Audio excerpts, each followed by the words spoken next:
Hello everyone, learning ডেটাওয়ার্কসে আপনাদের স্বাগতম। আজকে আমরা আলোচনা করব কিভাবে ওয়ার্ড ডকুমেন্ট থেকে টেবিল বর্ডার রিমুভ বা ডিলিট করা যায়। তো চলুন শুরু করা যাক। মাইক্রোসফট ওয়ার্ডে আমাদের সামনে একটি টেবিল প্রদর্শিত হচ্ছে। আমরা চাচ্ছি এই টেবিলকে রিমুভ করতে। আমরা টেবিলের যে কোনো জায়গায় ক্লিক করলে দেখুন লেফট সাইডে এরকম একটি প্লাসের মতো চিহ্ন আসবে।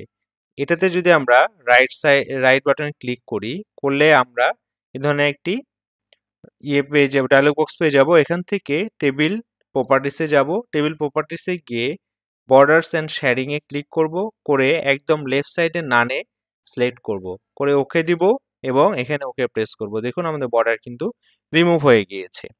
তো আমরা অ্যানাদার অপশন যদি দেখি, আরো কন্ট্রোল জে তে আমরা পূর্বের অবস্থায় ফিরে এলাম। তো দেখুন আমরা যদি টেবিলের বাইরে ক্লিক করি তাহলে কিন্তু কোথাও আমাদের এখানে টেবিল ডিজাইন নামে অপশনটি নেই, কিন্তু আমরা যদি টেবিলে ক্লিক করি তাহলে আমরা কিন্তু টেবিল ডিজাইন নামে অপশনটি পাবো। তো এখানে এই প্লাস চিহ্নতে যদি ক্লিক করি আমাদের পুরো টেবিলটি সিলেক্ট হয়ে যাবে। এখন এই টেবিল ডিজাইনে গিয়ে আমরা রাইট সাইডে বর্ডার নামে একটি অপশন পাবো। এই বর্ডার ড্রপ ডাউনে প্রেস করে নো বর্ডারসে যদি ক্লিক করি তাহলে দেখুন আমার পুরো ফাইলের বর্ডার কিন্তু রিমুভ হয়ে গিয়েছে। তো কন্ট্রোল জে তে আবার আমরা পূর্বে অবস্থায় ফিরে এলাম।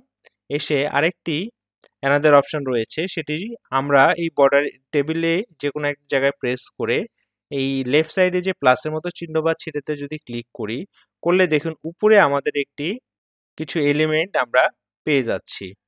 তো এই এলিমেন্ট থেকে মাঝখানে দেখুন বর্ডারের একটি অপশন রয়েছে, বর্ডার ড্রপ ডাউনে যদি ক্লিক করে যদি আমরা নো বর্ডার প্রেস করি তাহলেও কিন্তু আমাদের এটি নো বর্ডার হয়ে গিয়েছে। আবার আমরা কন্ট্রোল জেড দিয়ে পূর্ব অবস্থায় ফিরে এলাম। এখন আমরা শর্টকাট ফর্মুলা একটি ইউজ করব। শর্টকাট ফর্মুলাটি হচ্ছে আমরা আবার এই প্লাসে ক্লিক করে টেবিলটাকে সিলেক্ট করে নিলাম।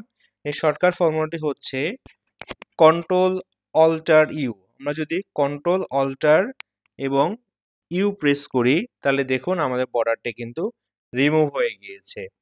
এইভাবেই আমরা খুব সহজেই এই যে কোনো চারটির মধ্যে যে কোনো একটি ফাংশন ইউজ করে খুব সহজে বর্ডারকে রিমুভ করতে পারি। তাহলে আজকে এই পর্যন্তই। ভিডিওটি ভালো লাগলে অবশ্যই লাইক, কমেন্ট এবং শেয়ার করবেন। আর আমার চ্যানেল নতুন হলে অবশ্যই সাবস্ক্রাইব করবেন। ধন্যবাদ সবাইকে। দেখা হচ্ছে নতুন কোনো ভিডিওতে। সে পর্যন্ত ভালো থাকবেন, সুস্থ